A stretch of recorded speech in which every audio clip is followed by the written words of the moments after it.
يا أيها الذين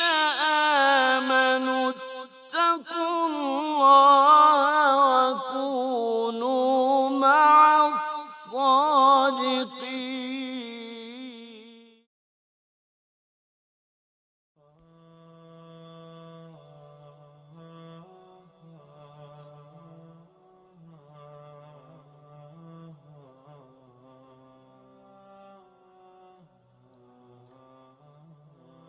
نبی اکرم صلی اللہ علیہ وآلہ وسلم نے پہلے گروہ کی طرف رخ کر کے فرمایا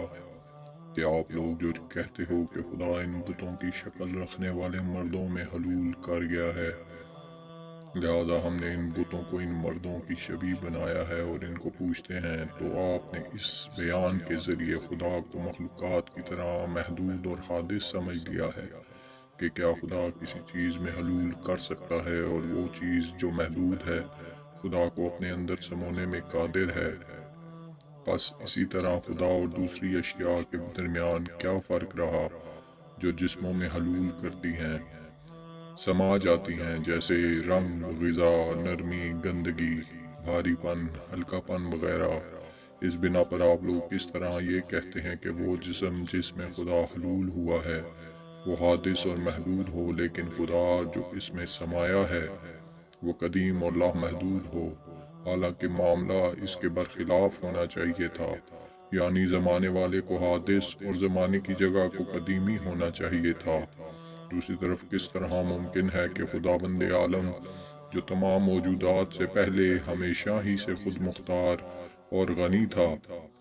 حلول پانے کی جگہ سے پہلے موجود تھا، وہ جگہ کا محتاج بن جائے اور خود کو کسی جگہ قرار دے۔ دوسری طرف دیکھا جائے تو آپ کے عقیدے میں خدا کے موجودات میں حلول کرنے کے ذریعے آپ نے خدا کو موجودات کی صفات کی طرح حادث اور محدود فرض کر لیا ہے، جس کی بنا پر یہ ضروری ہوتا ہے کہ خدا کو ایک زوال پذیر اور تبدیل ہونے والی چیز فرض کیا جائے،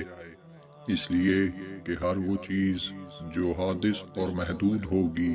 وہ زوال پذیر اور تبدیل ہونے والی بھی ہوگی۔ اور اگر آپ لوگ یہ کہیں کہ یہ حلول کرنا تبدیلی اور زوال کا باعث نہیں بنتا،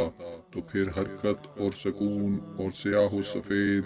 اور سرخ جیسے رنگوں کو بھی تبدیلی اور زوال کا باعث نہ سمجھو۔ نتیجتاً خدا کو موجودات کی طرح محدود اور حادث مانند دوسری مخلوقات کے سمجھنا لازم آئے گا، اور اگر اس عقیدے کو کہ خدا مختلف شکلوں میں حلول کر سکتا ہے بے اساس مان لیا جائے تو بت پرستی بھی خود بخود باطل اور بے بنیاد عقیدہ کہلائے گا، کیونکہ یہ بھی اسی بنا پر صحیح مانا جاتا تھا۔ پہلے گروہ کے افراد پیغمبر اسلام صلی اللہ علیہ وآلہ وسلم کے دلائل اور بیانات کے آگے سوچ میں ڈوب گئے